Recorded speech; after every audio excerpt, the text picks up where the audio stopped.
समझदार कछुआ।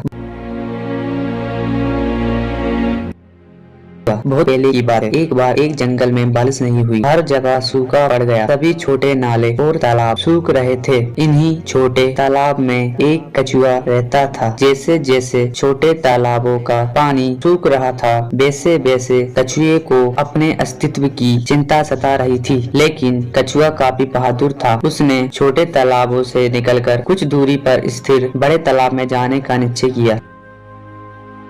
बड़े तालाब में पानी की कोई कमी नहीं थी। वह बहुत विशाल था और हमेशा पानी से भरा हुआ रहता था। लेकिन परेशानी ये थी कि छोटे तालाब में बड़े तालाब तक जाने वाले रास्ते में एक जंगल पड़ता था। इस जंगल में कई छोटे बड़े जंगली जानवर रहा करते थे। लेकिन कछुआ बहादुर था। उसने हिम्मत न हारते हुए बड़े तालाब में जाने का दृढ़ संकल्प किया।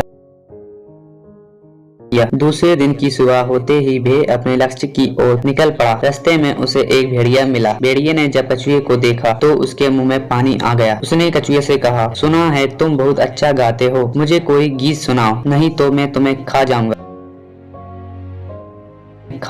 कछुआ कुछ समय के लिए तो डरा, लेकिन वह बहुत बुद्धिमान था। उसने भेड़िए से कहा, भेड़िए भाई, मुझे खाने में तुम्हारा कोई फायदा नहीं है। मेरी कठोर खाल तुम्हारे गले में फंस जाएगी, तुम मुसीबत में पड़ जाओगे और तुम्हारी मृत्यु भी हो सकती है।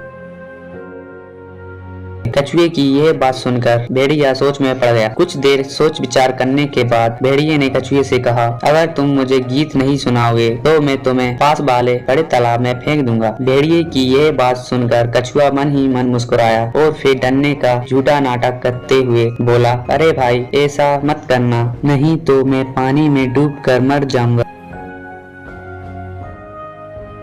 कछुए को डरा सहमा समझकर भेड़िया खुश हुआ और उसने कछुए को पकड़कर पास वाले बड़े तालाब में फेंक दिया। गहरे ठंडे पानी में पहुंचते ही कछुए ने चैन की सांस ली और खुशी से झूम उठा। कछुआ तैरते हुए तालाब में पहुंच गया और अपनी मुंडी निकालकर भेड़िए से बोला, भेड़िए भाई, मुझे मेरे मन मुताबिक घर तक पहुँचाने के लिए तुम्हारा बहुत बहुत धन्यवाद। भेड़िए ने जब यह बात सुनी तब उसे अपनी भूल का पता चला, लेकिन अब वह क्या कर सकता था। कछुआ गहरे पानी में पहुंच चुका था। भेड़िया पछताते हुए अपने घर वापस लौट गया। इस कहानी से हमें शिक्षा मिलती है कि संकट के समय धैर्य और बुद्धिमत्ता से बड़ी कठिनाई को भी मात दी जा सकती है। इसलिए कठिन समय में बुद्धि और धैर्य का प्रयोग